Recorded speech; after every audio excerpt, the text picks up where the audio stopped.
아버지를 떠난 성도들에게 주시는 말씀입니다. 아버지를 떠난 성도들에게. 자, 오늘 본문에서 우리 하나님께서는 우리와 하나님과의 관계를 아버지와 아들의 관계로 말씀하고 있습니다. 그 이유가 무엇입니까? 그것은 우리가 스스로 존재하고 있는 것이 아니기 때문에 그렇습니다. 하나님께서 우리 모든 것을, 만물을 공급하시는 생명을 주신 분이시죠. 우리가 태어날 때부터도 우리 모태로부터 하나님께서 모든 형성되어지는 과정에도 함께 하시고, 우리가 태어났을 때 호흡을 주신 분이 그분이시고, 또 지금 살아있게 하시고 지금까지 또 살아있게 하신 분은 하나님 아버지신 것입니다. 모든 것이 하나님께로부터 왔죠. 우리가 가진 것도 모든 것들 다 위에서 주신 것이 아니면 우리는 받은 것이 없다고 침례 요한이 고백한 그대로인 것입니다. 자, 물론 첫사람 아담이 하나님께서 금지하신 그 선악과를 먹음으로 말미암아 아담 안에서 태어난 모든 사람들은 죄인이 되었고 마귀의 자녀로 태어난 것입니다. 그 죄로 인해서 사람들은 하나님의 아들들이라는 신분을 잃어버리게 되었습니다.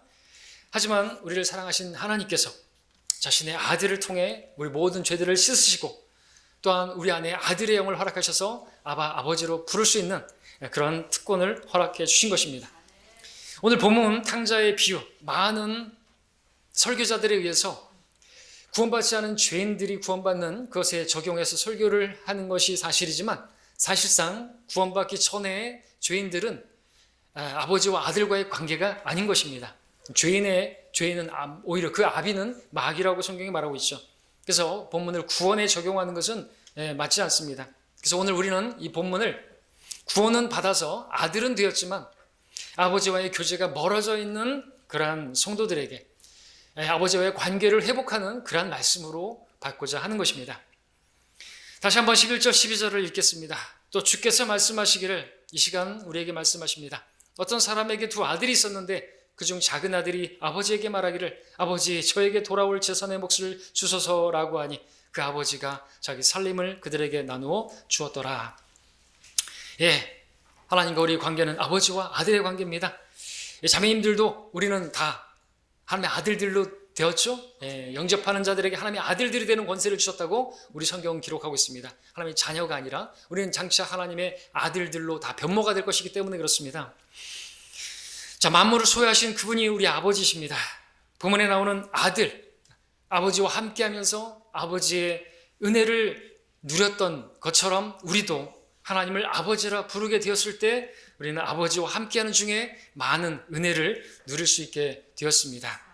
또한 이 아들이 아버지에게 자신의 돌아올 재산의 몫을 요청했을 때 아버지는 말없이 그의 요청을 들어주었습니다. 그처럼 우리가 하나님을 아버지라 부르면서 우리의 필요를 구할 때 하나님께서는 값없이 말없이 그렇게 응답해 주시는 분이십니다. 이것이 아버지와 아들의 관계인 것입니다. 자, 그런데 13절에 보니까 얼마 후에 작은 아들이 모든 것을 모아가지고 먼 나라로 가서 그곳에서 방탕하게 살면서 자기 재산을 낭비하더라 기록하고 있습니다. 자, 이 아들이 아버지에게서 받은 재산을 가지고 먼 나라로 떠났습니다. 그런데 이처럼 우리도 구원을 받고 하나님의 아들이 된 후에 어느 순간 우리도 하나님으로부터 멀어질 때가 있습니다. 떠날 때가 있습니다. 여기 먼 나라는 주님과 우리 사이에 벌어진 영적인 간격에 영적인 적용을 할 수 있습니다. 주님과의 교제가 소원해진 것입니다.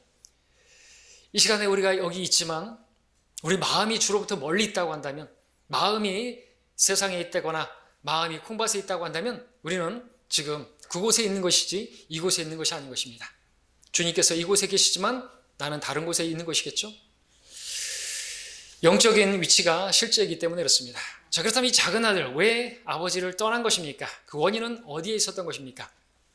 다른 이유가 아니죠. 먼 나라에 마음이 끌렸기 때문이죠. 왜 그곳에 끌린 것입니까? 그곳에 가면 자기를 만족해 할 만한 것이 있다고 생각했기 때문에 그랬겠죠.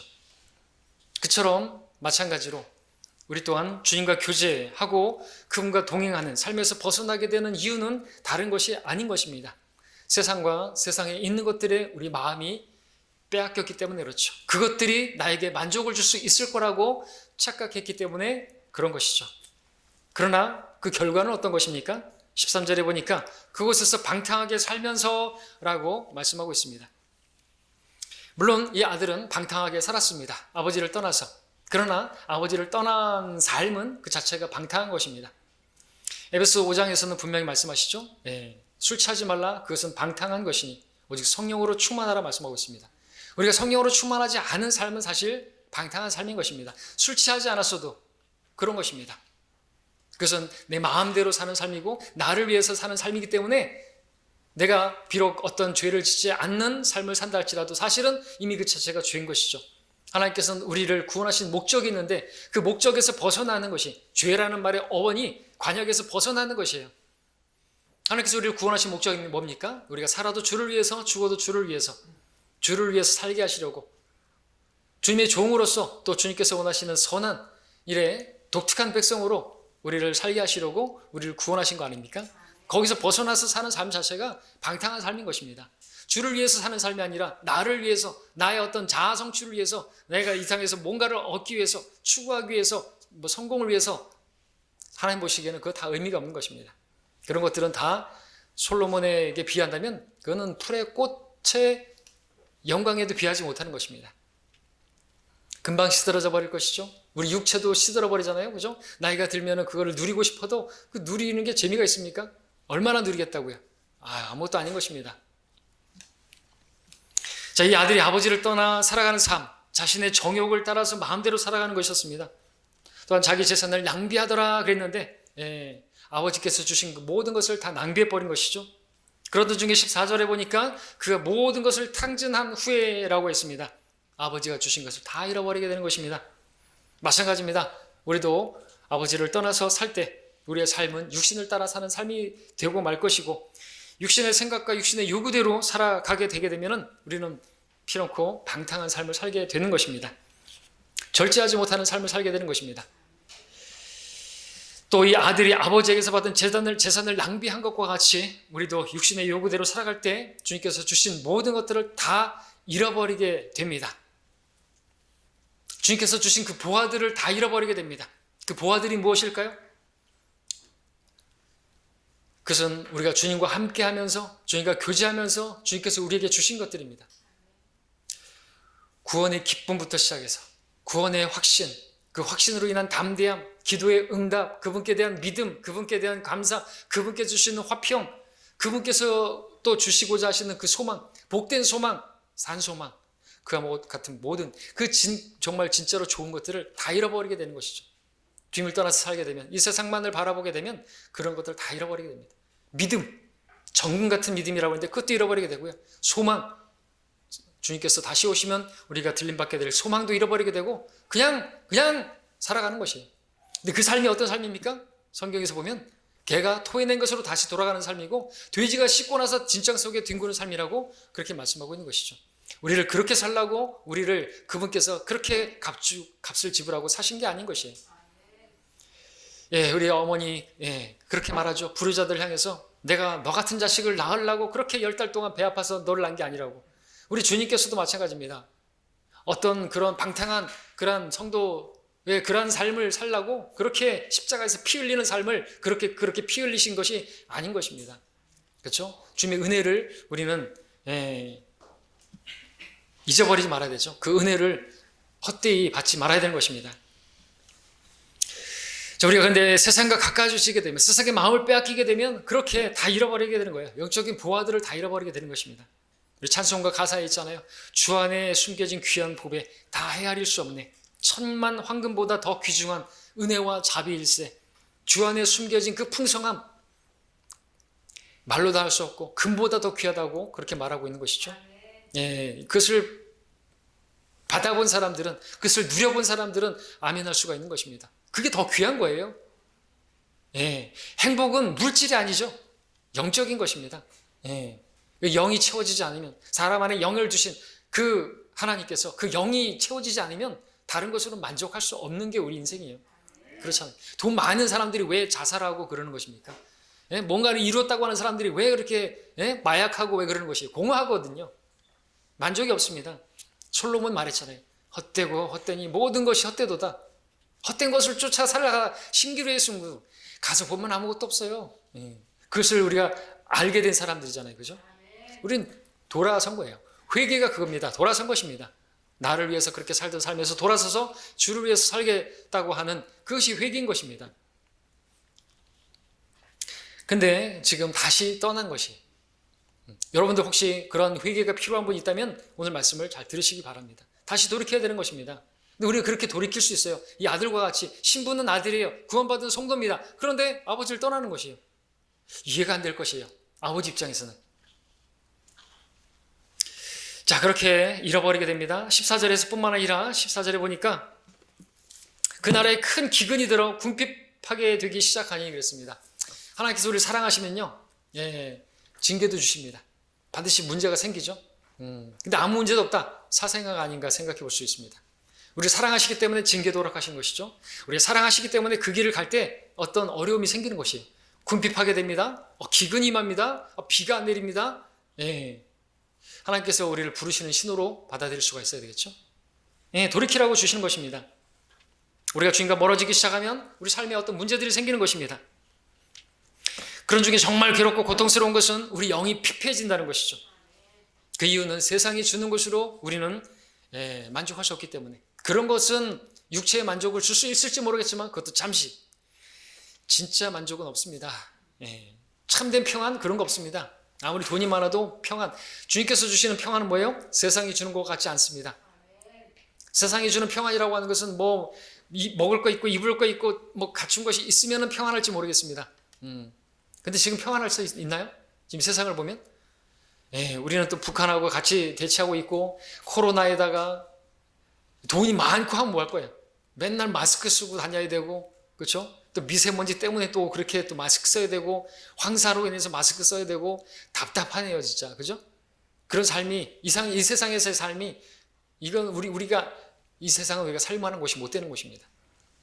점점 그래요. 과학자들 생각하잖아요. 지구의 날까지 지금 앞전에 있었고 지구를 보존해 보겠다고 이제 와서 틀렸어요. 하나님께서는 이걸 다 불태워 없어지기로 간수하고 있는 것이에요. 한 사람이라도 더 회개해서 구원받게 하시려고 기다리고 계시고 집행을 유예하고 있는 것이라는 것이죠. 이 지구온은 지금 침몰해 가고 있고 불태워 없어지기로 작정한 것이에요. 여기다가 막 뭐 두바이 타워를 세우고 무슨 월드 롯데 타워를 세우고 그래봐야 소용없어요. 다 깨서 다 부셔져 버릴 것입니다. 주님께서 오시면은 다 불타 없어져 버릴 것이죠. 이 세상에다가 투자하는 것은 그래서 부도난 회사에다가 투자하는 것이나 마찬가지인 것입니다. 그래서 여러분들은 여러분 자신을 위해서 하늘에다 보물을 쌓으라고 말씀하고 계시는 것이죠. 다 좀 먹고 다 녹슬고 도둑이 훔쳐가고 그러니까 우리 진짜 우리 자신을 위한다면 영원한 것을, 영원에 남을 것을 위해서 그렇게 살라고 말씀하시는 것입니다. 자, 주님께서는 말씀하셨습니다. 사람이 빵으로만 사는 것이 아니오 하나님의 입에서 나오는 모든 말씀으로 사느니라. 우리에게는 영의 양식이 필요합니다. 우리 영을 주님만이 채울 수 있는 우리 절대 공간이 있어요. 영입니다. 영이 채워지지 않고서는 절대로 만족 못합니다. 그렇잖아요. 밥만 먹고 어떻게 삽니까? 근데 그렇다고 밥만 먹고 내가 가져다 주는 월급이 얼만데 그런 짓을 했어. 밥만 먹고 어떻게 살아? 그러잖아요. 만족 못하는 것입니다. 그런다고 외도하고 그렇게 죄짓고 그런다고 해가지고 뭐 그런 죄악된 삶에 만족이 있습니까? 없다는 것이죠. 세상은 우리에게 육체의 만족을 잠깐 줬을지 모르겠지만 영의 만족은 줄 수가 없습니다. 그러니까 주님께서는 우리에게 약속하셨습니다. 내가 주는 물을 마시는 사람은 누구든지 영원히 목마르지 아니하리라. 내가 그에게 주는 물은 그 사람 안에서 영원한 생명으로 솟아오르는 샘물이 되리라. 참된 만족은 주님께서 주시는 것입니다. 때문에 말씀하시는 것이죠. 세상도 세상에 있는 것들도 사랑하지 말라. 세상의 정욕도 다 사라진다. 하나님의 뜻을 행하는 자는 영원히 거한다. 그리고 하나님의 뜻을 행한 그 모든 것들은 영원히 서게 될 것이에요. 영원히 남을 것입니다. 그러니까 우리는 현명한 사람들이 되어야 하는 것입니다. 사라질 것을 위해서 추구하는 것이 아니라 영원히 거할 것을 우리가 추구하고 갈망해야 하는 것이죠. 15절의 말씀 보겠습니다. 15절에 그가 나가서 그 나라 백성 중에 한 사람에게 더불살이를 하게 되었더라. 그 주인이 그를 자기 농지로 보내어 돼지를 치게 한지라. 자, 아버지로부터 하던 재단 다 잃어버리게 되고 그러니 그 나라의 한 사람에게서 이제 의지하게 되었습니다. 이 아들은 그를 의지했을 것입니다. 그를 신뢰했을 것입니다. 근데 그 사람이 이 아들에게 준 것은 돼지를 치게 하는 일이었습니다. 돼지를 치게 하는 일. 최악의 죄자. 하나님의 백성이면 유대인인데 돼지를 치다니. 자, 16절에 보시면은 그가 돼지가 먹는 곡식 껍질로 배를 채우고자 하였으나 그에게 주는 사람이 아무도 없더라 그랬습니다. 아주 비참한 세상이 되었죠. 돼지를 치는데 그 돼지가 먹는 곡식 껍질조차도 먹고자 요청하는데 아무도 그 아들에게 주는 사람이 없습니다. 아무도 그를 돌아보지 않습니다. 배고파 죽게 생겼는데 돼지 모도 못한 그런 삶을 살고 있는 것이죠. 예, 하나님을 떠나게 되면 이렇게 돼지 같이 되는 거예요. 아니, 돼지봐도 못하는 것이에요. 돼지가 씻고 나서 진창 속에서 뒹구는 것과 같은데 정말 그런 삶을 살게 되는 것이죠. 자, 17절에 보니까 그때 그가 자신을 돌아보게 되었다고 기록하고 있습니다. 자기를 돌아보게 되었죠. 과연 나는 누군가? 여기는 어딘가? 나는 무엇을 하고 있는 것인가? 참된 자아를 발견하게 되겠죠. 아들은 그동안에 세상의 마음을 빼앗겨서 아무것도 보지 못했습니다. 세상이 자기에게 만족을 줄 수 있을 거라고 생각했을 것입니다.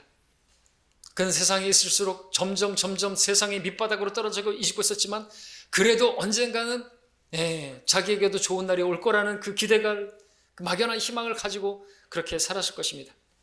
그러나 세상은 그동안 자신의 모든 것들을 다 빼앗아가 버렸고 정작 자기에게 정말 필요한 음식조차도, 아니 돼지가 먹는 그 곡식 껍질조차도 구하였을 때 주지 않는, 자신에게서 등 돌리는 그런 사람들을 보게 되었습니다. 그제서야 이 아들은 세상의 본질을 깨닫게 되었겠죠. 세상이 얼마나 악한지, 세상에 있는 사람들이 얼마나 이기적이고 자기중심적이고 그런지, 자기에게 재산이 있을 때는 마치 자기에게 정말 친한 친구처럼 자기에게 뭐라도 다 해줄 것처럼 그러더니 자기에게 아무것도 없으니까 싹 등 돌리는 것이에요. 세상이 그렇습니다. 세상 친구가 그렇습니다. 지금 친구가 나에게 잘해줄 것 같고 뭐 간도 쓸개도 다 내줄 것 같죠? 예, 여러분 돈 빌려달라고 해보십시오. 실체가 드러날 것입니다. 성경은 이 세상에 대해서 악한 세상이라고 말하고 있습니다. 예수님을 십자가에 못 박은 세상인 것입니다. 우린 세상도, 그래서 세상에 있는 것들도 사랑하지 말아야 하는 이유가 분명한 것이죠. 자, 이제 아들은 모든 게 다 무너지고 육신의 삶의 끝이 무엇인가를 보게 되었을 때 정신을 차리고 자기를 돌아보게 되었습니다. 자신이 부르들었던 그 세상의 실체가 무엇인지를 알게 되었고 아버지와 함께 있는 것이 얼마나 귀한 것인지를 깨닫게 되었습니다. 17절을 보시면은 그때 그가 자신을 돌아보며 말하기를, 내 아버지의 많은 품꾼들은 먹을 것이 풍족하고도 남는도다. 그런데 나는 굶어 죽어 가는도다. 자, 이 아들이 깨달은 것처럼 아버지와 함께 있는 것이 귀한 것입니다. 아버지께는 세상이 줄 수 없는 풍족한 빵이 있습니다. 우리 주님께는 우리 혼을 만족케 하는 그러한 참된 양식이 있습니다. 진짜 평안이 있습니다. 그분의 공급하심은 풍요롭고 영적인 은혜와 함께 우리의 육신의 모든 필요들도 필요하면 채워주시는 분이십니다. 부족한 게 없습니다. 나의 하나님께서 그리스도 예수를 통하여 영광 가운데서 그의 풍요함을 따라 너의 모든 필요를 채워주실 것이라 약속하셨습니다.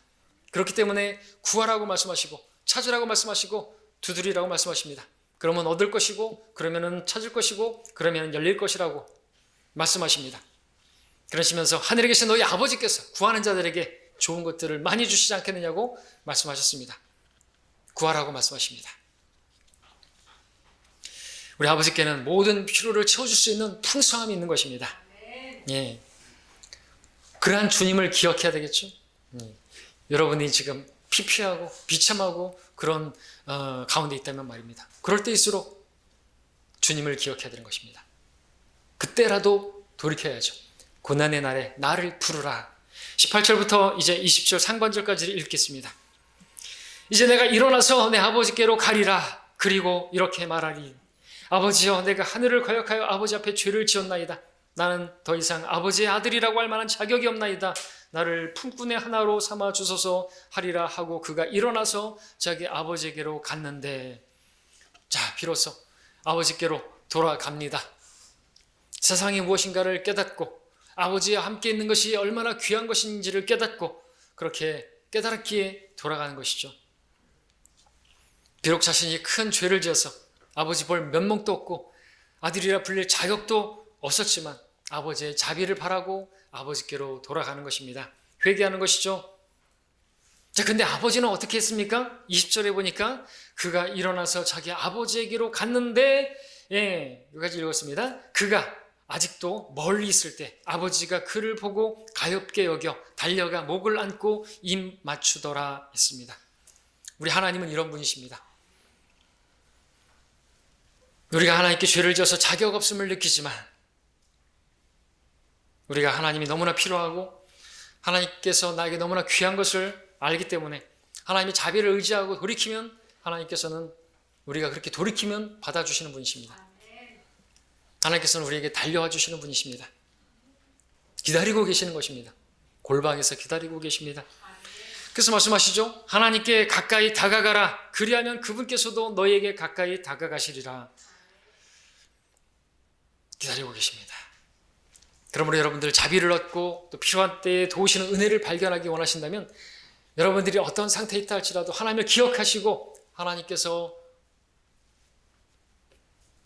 여러분에게 주시고자 하시는 그 은혜의 보좌로 담대히 나아가시기를 바랍니다. 그분은 우리를 여기 아버지처럼 가엾게 여기시는 분입니다. 우리를 동정할 수 없는 분이 아니라 동정할 수 있는 분이시라 말씀하십니다. 그러니까 여러분들 주저하지 마시고 나는 면목이 없다고 나는 그러지 마시고 담대하게 은혜 보좌 앞으로 나아가시기를 바랍니다. 주님께서 우리를 너무나 잘 알고 계십니다. 우리 대단하다고 여기지 않으십니다. 아버지를 기억하고 돌이키는 것이 승리입니다. 작은 아들이 먼 나라에서 방탕하게 그렇게 지냈을지라도 아버지는 그를 기다리고 있으셨습니다. 이와 같이 주님께서는 우리를 늘 기다리고 계시는 분이십니다. 여러분이 주님을 떠나서 여러분 마음대로 살아갈 때도 주님께서는 기다리고 계세요. 우리를 잊지 않으시는 분입니다. 우리가 주님을 잊었을지라도 주님은 우리를 잊지 않으시는 분이십니다. 주님께 나오기를 계속해서 기다리시고 또 이런저런 모양으로 우리를 그렇게 부르시고 계시는 것이죠. 여인이 자기의 젖먹는 아이를 잊을 수 있겠으며 자기 태어난 아들을 동정하지 않겠느냐? 동정하시는 것입니다. 정녕 그들은 잊을지라도 나는 너를 잊지 아니할 것이라 말씀하셨습니다. 실제로 그렇게 자기가 낳은 아이를 버리고 잊어버리고 살아가는 부모도 있어요. 그러나 그런 부모가 있을지라도 주님께서는 절대로 잊지 않으신다고 말씀하시는 것입니다. 자, 20절을 보십시오. 아버지가 그를 보고 가엾게 여겨 달려가 목을 안고 입 맞추더라 그랬습니다. 주님께서는 우리에 대해서 무한한 자비를 베푸시는 분입니다. 우리 아까 특송의 그 가사처럼 그렇게 자유로우신 분이십니다. 우리가 정말 헤아릴 수 없고 우리의 이해를 초월하는, 지각을 초월하는 하나님의 자비가 있습니다. 그 자비가 영원한 분이시죠. 주님께는 우리 모든 것을 용서하시고 또 모든 것을 우리가 자백하면 다 잊어버리시는 크신 사랑이 있습니다. 21절에서 아들이 죄를 고백하는 것을 봅니다. 그때 그 아들이 아버지에게 말하기를 아버지여 내가 하늘을 거역하여 아버지 앞에 죄를 지었나이다. 나는 더 이상 아들이라고 말을 할 만한 자격이 없나이다. 자, 이 아들과 같이 오늘 하나님 아버지와 마음이 멀어져 계신 분들이 있다면 무한한 자비로 무한한 사랑으로 대하시는 그분께로 여러분들도 돌아가시기를 바랍니다. 하나님을 거슬러서 지은 죄가 있다 할지라도 그 죄들을 뛰어넘는 하나님의 자비가 더 크고 더 넓습니다. 겸손히 자격 없음을 고백하시고 간절하게 회복을 위해서 간구하시기를 바랍니다. 22절 보겠습니다. 그러나 그 아버지가 자기 종들에게 말하기를 가장 좋은 것을 가져다가 그에게 입히고 손에 가락지를 끼우고 발에 신을 신기라. 아버지가 아들을 위해서 예비한 것들입니다. 작은 아들의 모습은 더러운 옷을 입고 있습니다. 냄새나고 더러워진, 그야말로 더럽혀진 그런 그의 모습이죠. 아들로서 끼워졌던 그 반지마저도 잃어버렸는데 신발도 신지 않은 상태였습니다. 우리도 마찬가지죠. 세상 가운데 있을 때 우리 육신을 따라가고 살 때 우리의 모습은 죄로 물들어서 정말 그 세상 냄새가 나고 그리스도인에게서 세상 냄새가 나는 것처럼 그 부끄러운 모습도 없는 것입니다. 그건 보실 때 누더기를 거치고 있는 것이랑 마찬가지입니다. 또한 반지와 같이 하나님의 아들로서의 영적인 고귀함도 다 상실하고 맙니다.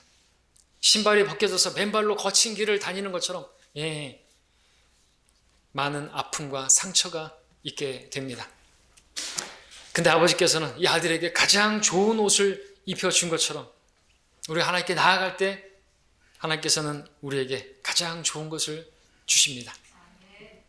그것은 우리에게 필요한 자비이고 은혜입니다. 사랑입니다.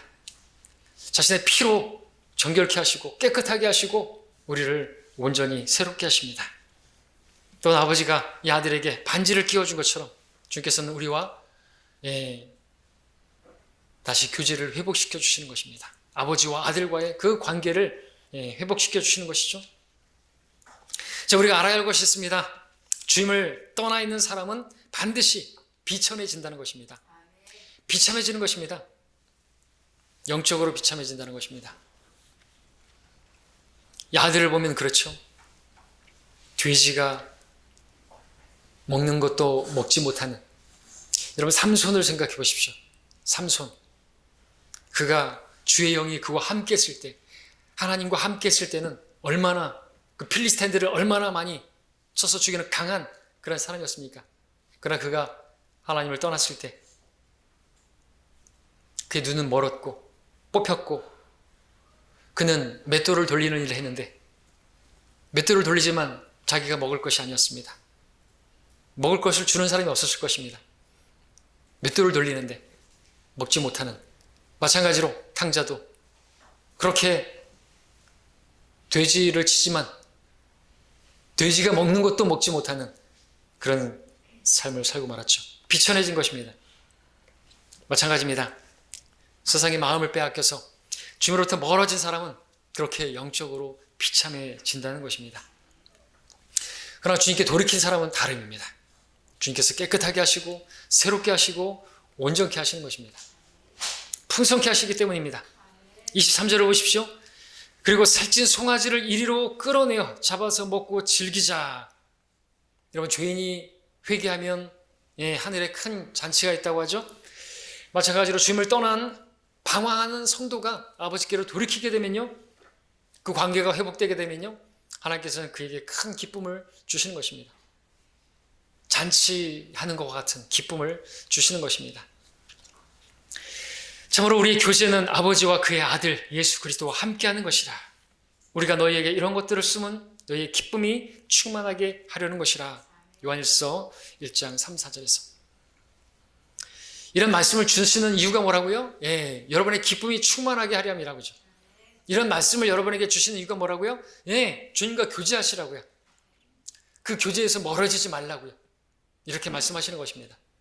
그 교제에서 멀어지면 여러분들이 원하는 거 그거 얻지 못한다고요. 참된 것은 따로 있어요. 지금 여러분들이 지금 누리고 있는 것이 참된 것이라는 것이죠. 하나님께서 여러분에게 지금 주고 계시는 것이 참된 것입니다. 자, 말씀을 정리하겠습니다. 자, 아버지를 떠나 세상에서 방황하던 아들이 다시 집으로 돌아와서 아버지와의 교제를 회복했을 때 하나님께서 정말 이것을 우리에게 보여주시는 것은 여러분도 그렇게 회복되기를 바라시는 것입니다. 마음이 멀어진 그리고 방황하고 있는 분들이 있다면 지금 하나님께로 돌이키시고 하나님께 돌아오기를 바라는 것입니다. 세상과 육신의 그 따르는 그 삶에서, 그 헛된 삶에서 돌이키라는 것입니다. 하나님과 함께하는 복된 삶으로, 풍성한 그러한 기쁨이 넘치는 삶으로 돌이키기를 바라시는 것입니다. 그것이 참된 것이니까. 주님께서는 추청하십니다. 수고하고 무거운 짐진 자들아 다 내게로 오라. 내가 너희에게 쉼을 주리라. 주님을 떠난 삶은 수고하고 짐을 진 무거운 삶인 것입니다. 우리 뜻대로 내 마음대로 살게 되면요, 무겁고 피곤하고 거기에는 만족이 없기 때문에, 기쁨도 없고 그렇기 때문에 그렇습니다. 염려와 근심은 떠나지 않습니다. 여러분들이 어떤 것을 얻었다 할지라도 거기서 만족 못합니다. 또 다른 염려가, 또 다른 어떤 그런 추구가 생겨나는 것이죠. 육신의 만족을 원하는 삶, 그거는 항상 채워지지 않는 공허한 삶, 괴로운 삶일 뿐인 것입니다. 그런 삶을 살고 있는 성도들에게 주님께서 초청하시는 것이죠. 수고하고 무거운 짐자 따라 내게로 오라. 다시 돌아갈 필요가 있지 않습니까? 주님께 돌이키시기 바랍니다. 주님과 동행하시길 바랍니다. 하나님께 가까이 나아가시길 바랍니다. 그것이 복된 것입니다. 자, 우리 안에 계시는 주님께서 항상 우리와 함께 하시는데 여러분은 그분과 함께 하고 계십니까? 그분께서 함께 하심을 믿고 여러분이 이제 주님과 동행하는 삶을 사시길 바랍니다. 그 삶은 참된 삶이고 복된 삶이고 부족함이 없는 삶인 것입니다. 그러한 삶을 우리가 날마다 걸어가기를 원합니다. 기도하겠습니다.